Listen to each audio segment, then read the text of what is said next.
Hello guys, welcome back to MJ School of Mining and Geology. In today's lesson, we are dealing with X-ray fluorescence. So we're gonna look at the principles, matrix effect, and how we're gonna correct them, and also the interpretation of the spectrum. So, in simple terms, the XRF spectrometry is an analytical technique used to determine the elemental composition of materials by measuring the fluorescent X-ray emitted when a sample is exposed to high energy X-rays. So this technique it's widely used for rapid and non-destructive analysis of things like solids, liquid, and powders in many fields. So please don't forget to like, share, comment, and hit the notification button below so that you get notified once we upload new content. Let's get started. All right. So as I've already mentioned that this X-ray fluorescence spectrometry, it's a very powerful technique. So this technique is used to determine the elemental composition of materials and it works by focusing the X-rays on the sample and then the sample it will eject the electrons in the innermost in the innermost shell and creating a vacant or space or a void, and then the electrons in the outermost will fill that space, and then the X-rays will be emitted, all right, or the fluorescence will be emitted, and then that will be detected by a detector and then filtered and then be processed until we have a spectrum. All right. So a spectrometer then measures the intensity and the energy of the emitted X-rays. Okay, so um, one thing that is important in X-ray, it's the energy in the form of kilo electron volts, and the intensity or the number of counts. So these things are going to be important. For example, intensity tells us the concentration of element in that particular sample, and then the energy tells us much about actually it's the peak, all right? So it tells us about the peak, all right? So this spectrometry, it's very fast, it's accurate, and it's non-destructive. All right. So which is why it's widely used for research and in many industries. Okay. So I want to bring to your attention about the five lines. These five lines or five coins are very important, all right, to be understood. So by the end of this lesson, you must be having a full understanding from point one to point five. So the first thing that we're gonna start with, we must have um, what do you call an X-ray source. We must have what you call an X-ray source. So when we have a source, what is happening is um, the source gives us what you call the X-rays, and then would have some filters, and then make sure that these X-rays are collimated or are focused into or directly shines into the sample.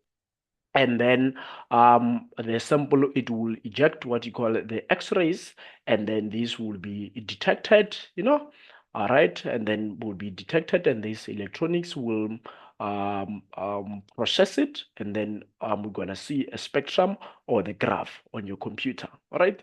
So, which is why the first thing is we must have a source that irradiates the sample. All right, you must have the source that irradiates the sample, or the source that hits the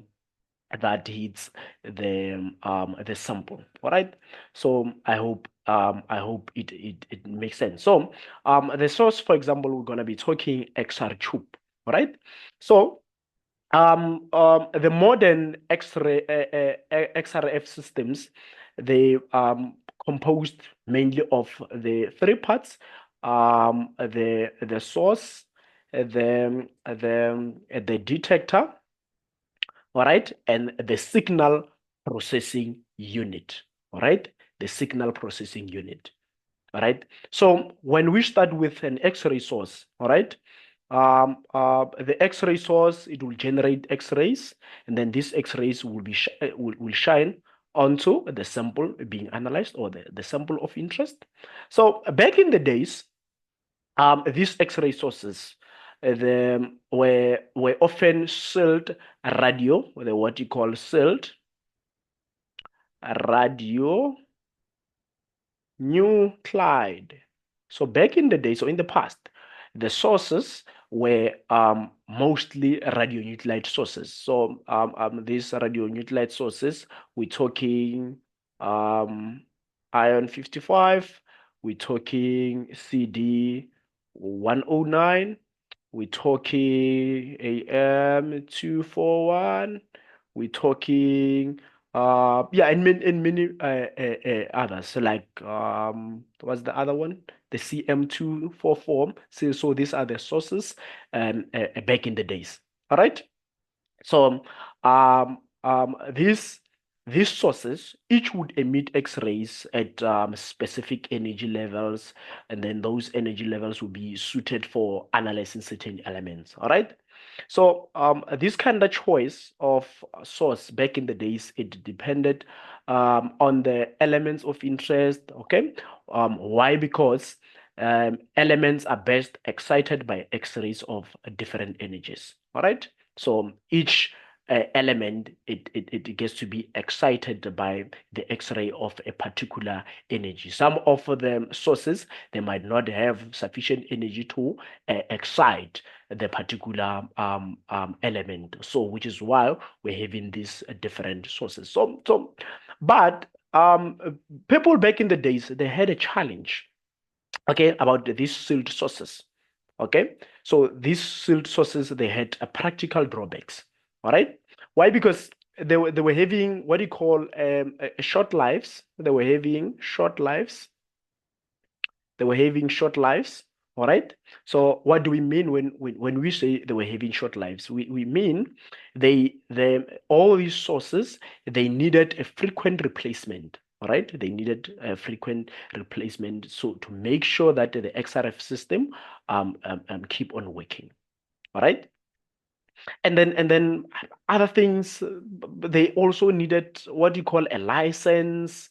It was a whole lot of mess. It also needed a certain license, all right?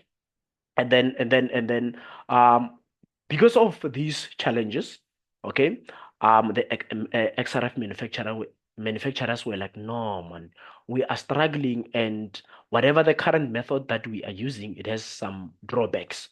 So then they sat down, and then they were like, what can we do since we are facing these challenges? All right. And then they were like, no, let's increasingly keep on adopting the what we call the uh, electronic. Let's keep on using electronic X-ray tubes. Okay.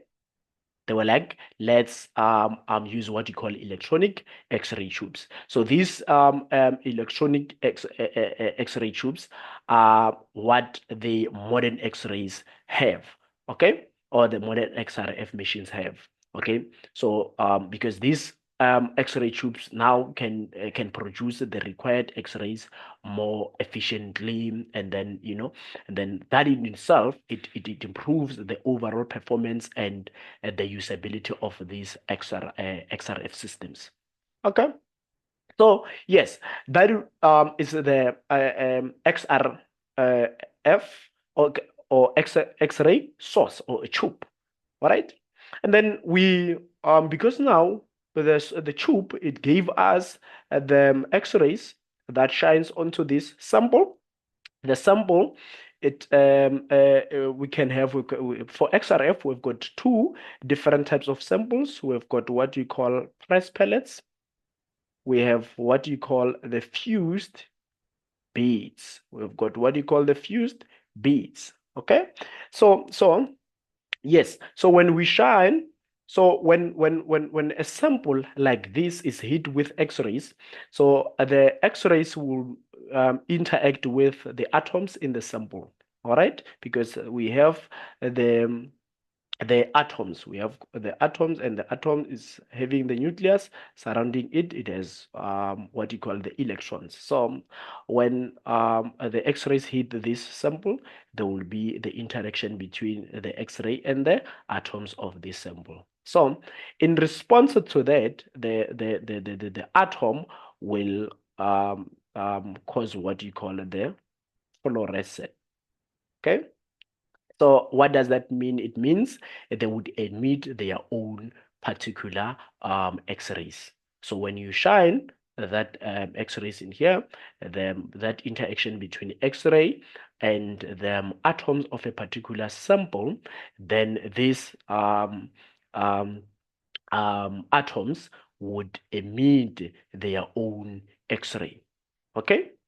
So now what is important is the energy and the amount of the emitted X-rays. Okay, so the energy and the amount of the emitted X-rays, they are very unique.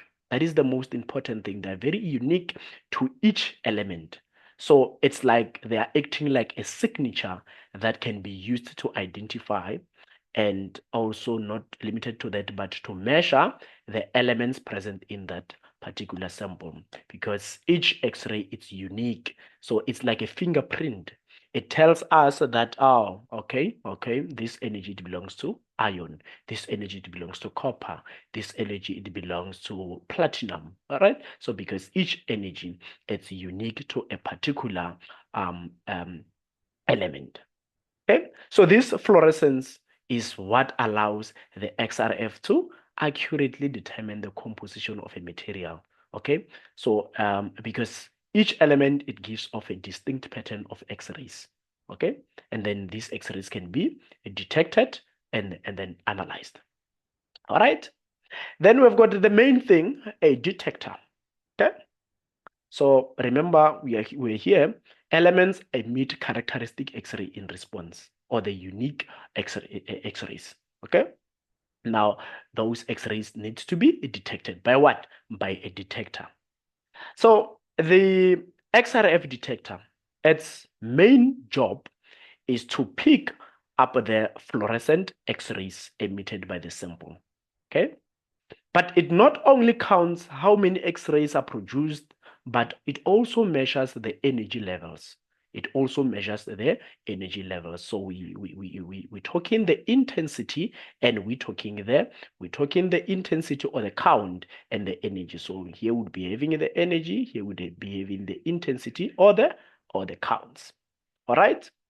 So but by the detector measuring these intensities or the counts and the energy, the detector will be able to identify which elements are in that sample and how much of each element is present. That's the most important thing. We want to know which elements are there and how much of each element are there in that particular sample. Okay? So this precise detection, you'd agree with me, that is what makes the XRF the most powerful tool for analyzing the composition of different materials, and it can be used in different disciplines. All right. Yes. So and then it was detected. It shows that it detected the energy, the amount, or the counts. So and then we have the important thing called the signal processing unit. The signal processing unit. So now, when these things they hit into the electronics or the signal processing unit, what happens is the signal processing unit, it takes the data from the detector and creates a spectrum. So it takes this data from the detector, and then it creates a spectrum or a graph, kind of like. Then this spectrum will show the frequency and energy levels of X-rays that detected. Okay, so this spectrum is like a map that how can I put it? It's like a map that displays the different elements in the sample. All right. So, but we also have some softwares Okay, so the softwares will analyze this spectrum and then start to estimate the concentration of each element present in that particular sample. Okay, now this process will allow the scientists and technicians to be able to determine exactly what elements are in that particular material and how much of each it's there. Okay, so but don't forget that we've got softwares. Okay, when we are dealing with XRF. So XRF softwares, they don't stop there. They can further analyze the spectrum to estimate how much of each element is in the sample. Okay, but now these estimates are based on the assumption about the sample. That is the most important thing. Okay, the assumption such as the composition, the uniformity, and the thickness. All right.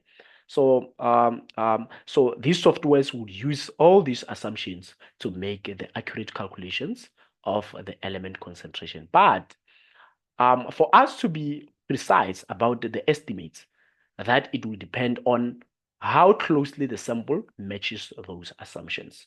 Okay, so this process it's very important because it provides the reliable data on the sample's elemental makeup.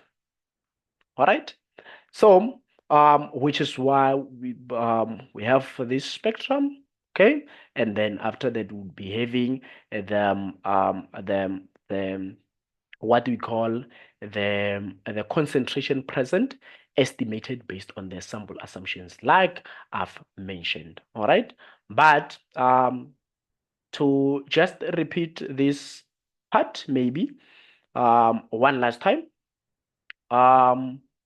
The concentration present estimated based on the sample assumption, it just means that we have got the softwares that we used for analysis, okay, all right, or this means that the softwares used for the analysis makes certain assumptions about the sample, okay.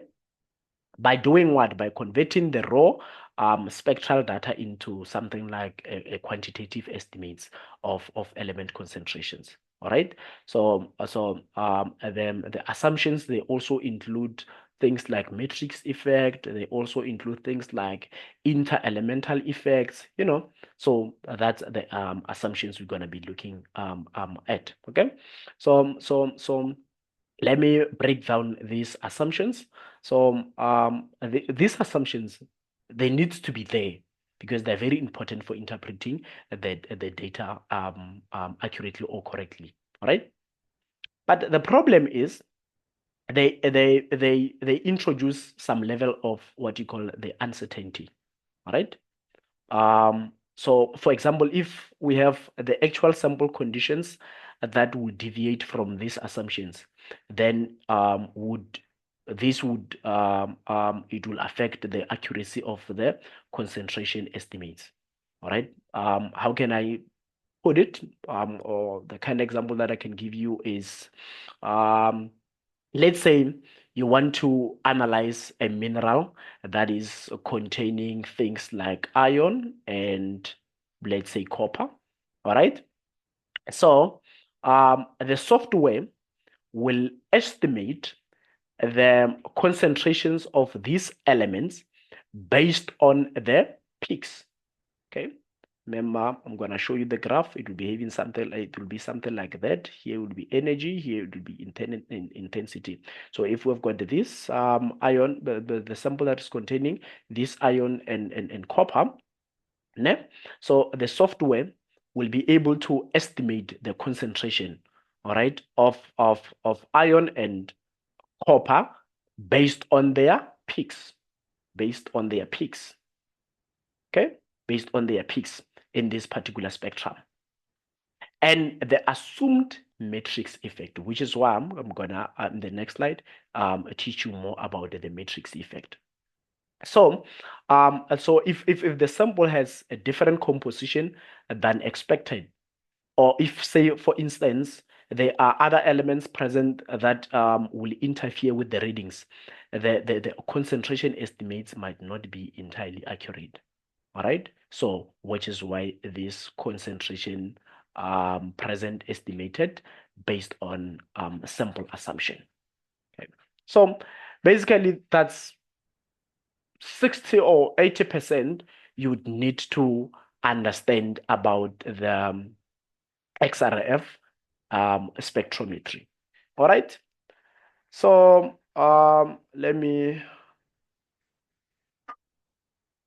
clean the screen so that we can continue.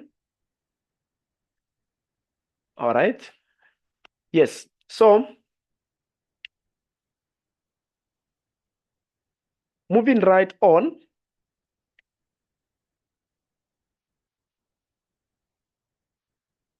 We have what you call the matrix effect. All right. We've got the matrix effect. So the matrix effect is just the influence that the composition of a particular sample has on the measurement of each element. Okay, so this can either cause what you call absorption, or it can cause what you call enhancement. We can have more of it's like the readings, it will be more than expected value, or in terms of enhancement, or the reading can be less than the expected value. All right, so that is what you call the absorption.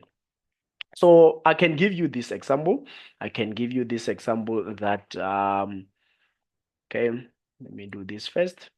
Let's say we're having this sample, and then this sample is rich, let's say can I like iron, let's say iron, let's say also calcium. All right, but then let's say it have minimum amount of copper, or we can have we can say they have traces of copper. Okay, so but because of the elements like lead, elements like iron, okay, what they do is they like absorbing the X-rays. Okay, so the X-rays that are absorbed are the kind of X-rays that normally were to excite this sample. Okay, so these are the X-rays that are coming. But let's say even lead. So lead, calcium, iron, for example, they would absorb these X-rays, and then these X-rays, we have less of them. So these X-rays, they do no longer have sufficient amount of energy that needed to excite these copper atoms. Okay. Now, if we have got less of energy that would normally excite these copper atoms, this would lead to weaker copper signal than that would be expected, or than the expected. So if you don't correct this matrix effect, the XRF instrument might underestimate the amount of copper in the sample. Let's say the amount of the copper in the sample, let's say is 30. That is the expected, for example. But this, it will say, we only have 5. But it records less of what is expected. So it needs what we call correction. I hope it makes sense. That is what you call the matrix effect. So, yes, like I said, if we have things like lead, iron, they absorb the X-rays, then those X-rays, they become weaker and they won't be able to excite things like silicon and aluminum and many other things. Okay? So this would now cause the lighter elements to appear less concentrated than they usually are. All right? So what do? You do what you call the corrections.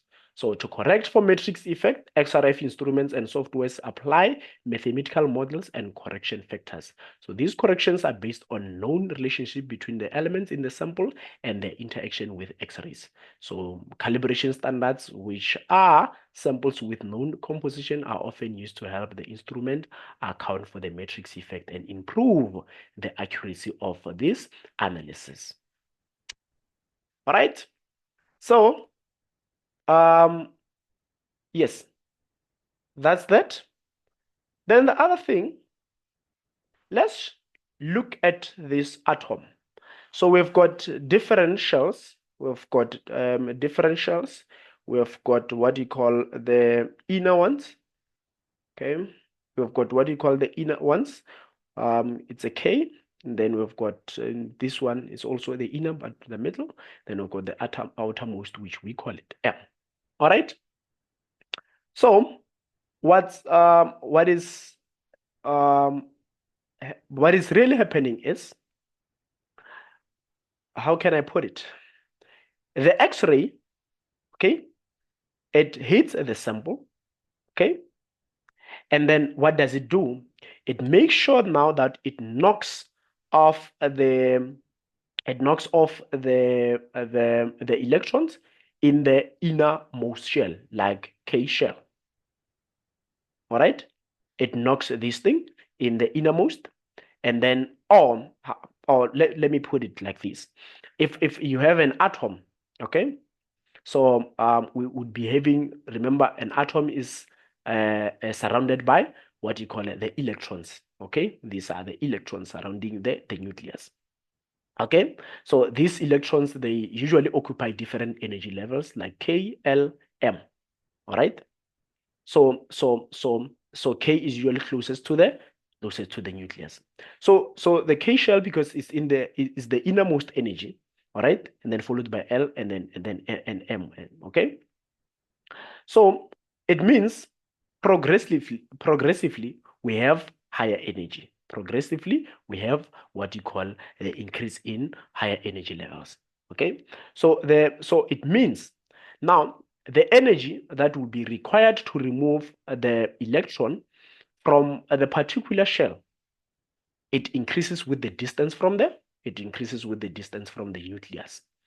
This is because the electrons in the M shell, they are bounded less tightly than those in the inner shells. So then, with that being said, what happens during X-ray fluorescence spectrometry? These energy levels will play a very crucial role. What happens is, when the X-ray source or the X-ray from the source hit this sample, okay, they can eject the electrons usually from K or L. Okay, they can eject these electrons, or even M, you can eject it. So this process, what does it do? It creates a vacancy or a space, an empty space. It creates a vacancy in the inner shells. So let's say it creates a space here in the inner shell. So now, to fill this space, electrons from M, for example, from the M energy level,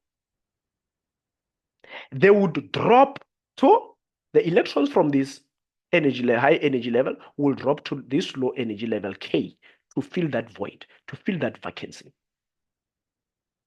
Okay, so that we have the atom that is now stable, because remember, atoms they always want to or some shells, they need to be stable so that this thing is tightly bound shells.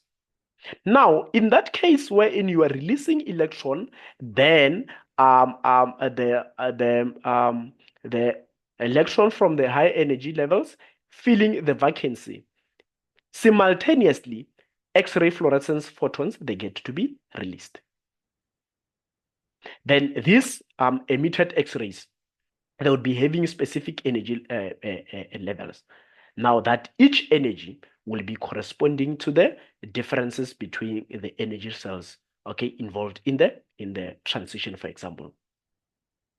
Okay, so now the characteristic of X-rays that it's emitted during these transitions that I mentioned, they are the ones that they get to be detected by the detector.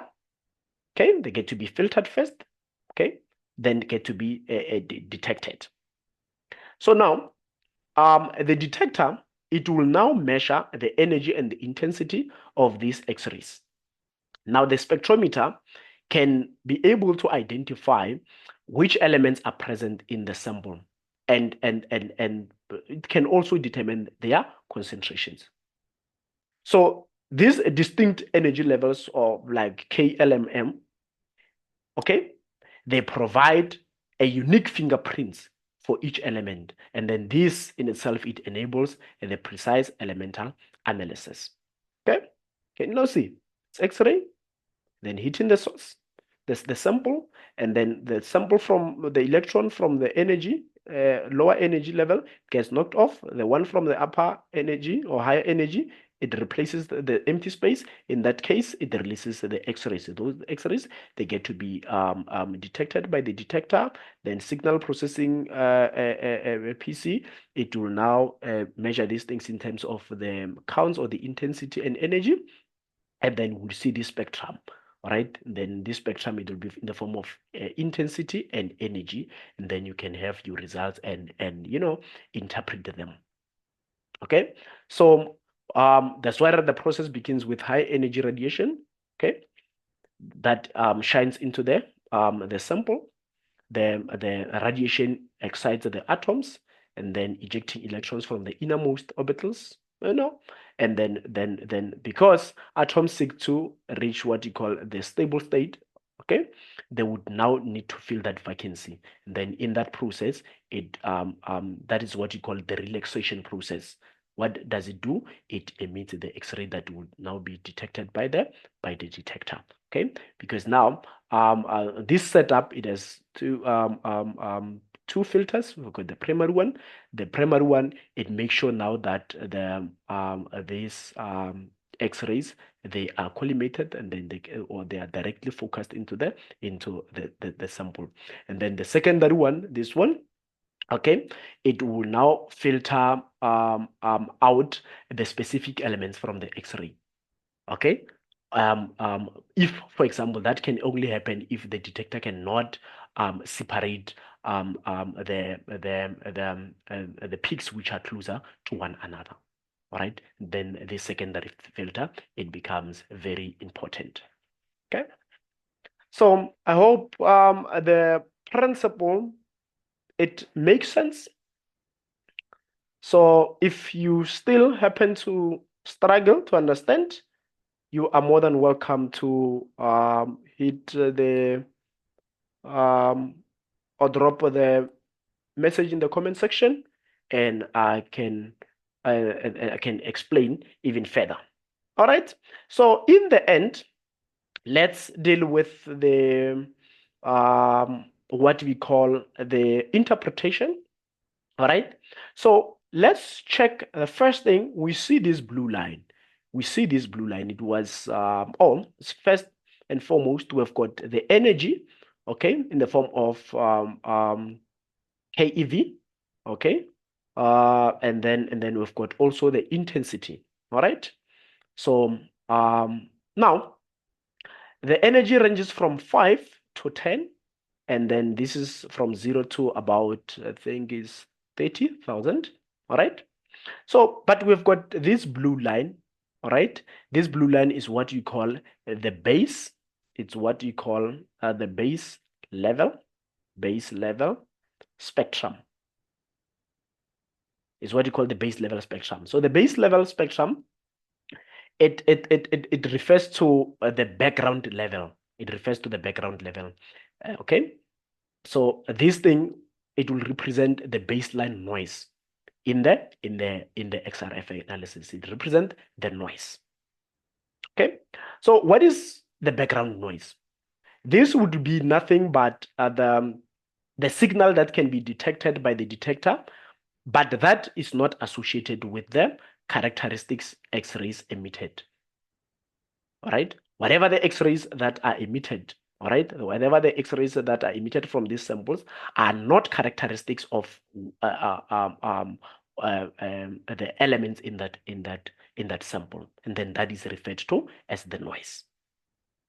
Okay, so this can include scattered X-rays, the instrumental noise, or other unwanted signals that can usually obscure the true readings. So that is what you call the baseline spectrum, or the noise generally. So if you get to understand and be able to manage the base level, you will have the accurate results. Because, for example, if you have this background being too high, for example, here at about 8, the background starts to be high. So if you have the background being too high, this can mask the peaks that will be corresponding to the element of interest. Now, if they mask the element of interest, what will happen?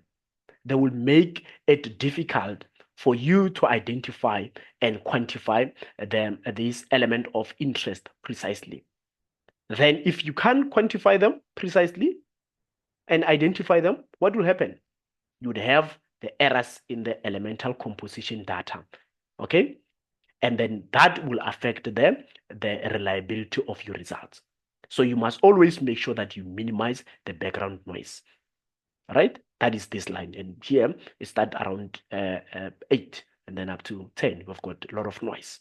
So it means copper and zinc analysis, they can be affected. So you need to always minimize this. Okay. So, but now what we are learning about this figure is each peak, all right? These are the peaks. So let's do this. Let's say straight lines. Sorry, assume it's straight. So this energy level here, it corresponds to the peak of the zinc. So the copper, it will be somewhere here, 8.04, something like that is the copper.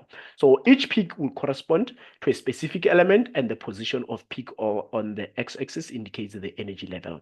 So here, that's where you read your energy level. So each peak will correspond to a specific element like zinc, and then the position of the peak, will hit the x-axis, and then we'll have the energy in kilo electron volts. Okay, but now in this case, we'll be having the area of peak. This will tell us how much of that element is in that sample. That is what this graph is all about. Now you understand these diagrams. You understand these diagrams from the X-ray up until we have in the digital pulse processor or the computer,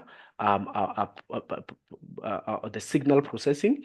And then now we are in the last part wherein we're having the computer, we're seeing the spectrum. So we want to understand what this spectrum means to us. Okay, we want to understand what this spectrum means to us. So now the detector in that XRF instrument, because it captures the characteristics X-ray from the sample, and then it starts to display this spectrum. Okay, so basically a spectrum, visually it represents the sample's composition in simple terms. Okay, so but you can see that on the x-axis we see the energy levels, which ranges from 5 kilo electron volts to about 10 kilo electron volts. So generally we can say as the energy increases, so does the atomic weight of the element. That is the general rule. If the energy increases, so is the atomic weight of the element. Why? Because the heavier elements have electrons that bound more tightly. I hope you understand. Okay, but if we were to look on the y-axis, you see the number of counts. Okay, this literally shows you how many X-rays of each energy level are detected. Okay, so the more you have number of counts, at a certain energy level. This would indicate that there is a large amount of that particular element. For example, in this case, we're looking at iron. We have got more counts of this ion on the y-axis than for this energy 6 point something 5, let's say. So then you sorry about that. So you'd agree with me that we've got more number of ion. Okay, so basically XRF, if you want to master the interpretation, for example, let me give you a few examples. Okay, we know the in a typical XRF spectrum, you might see a peak of, let's say, 8.04 keV. Okay, this corresponds to K alpha emission of line of copper. So this corresponds to K alpha emission line of copper. Okay, so if the peak is high, it will suggest a high concentration of copper. So where's that copper? So, okay. So in this case, we don't have much of copper. We don't have much of copper. But if, say, it was high, then we'd say we have more, because energy level 8.04, it usually correspond to the copper. No? But now, we also look at the y-axis. If it was somewhere here, then we'd say we have more of copper. Okay? We can also look at another example wherein we're having 6.40 keV. This corresponds usually to the element iron. All right. Then we also have what you call 2.96 keV. You must guess it right. It corresponds to what you call the sulfur. Okay. So let's check. Do we have iron here? Yes. It's about 6.40. All right. That is our iron. And then in this case, we've got more of iron because we've got more number of counts. So can you now see that the intensity of these peaks, they help us determine the relative abundance of these elements? Can you see? So it means if you were to compare the concentration, okay, or if you were to compare the peaks and their positions, if you were to compare the peaks and their positions, you will be able to accurately identify which elements are present. And you can also estimate their concentration within the sample. Can you now see? But now, in the end, you must have the software that is associated with the XRF system. Okay? This software, they make our work to be simple. They simplify this process. Okay? What do? They provide what you call a quantitative data. Okay? So, but even if we've got the softwares that can do as this job, you need the basics of peaks interpretation, which will allow you to have a deeper insight into the material's composition. You need this information just to have an idea. All right. So I hope you understand what really is happening. So that is that about the interpretation. So yes. So in conclusion, the XRF is considered a very powerful tool, as I've mentioned when we started our lesson. And it's very versatile analytical technique widely used in various fields, from geology to material science, for its ability to provide precise elemental analysis without damaging the sample. All right.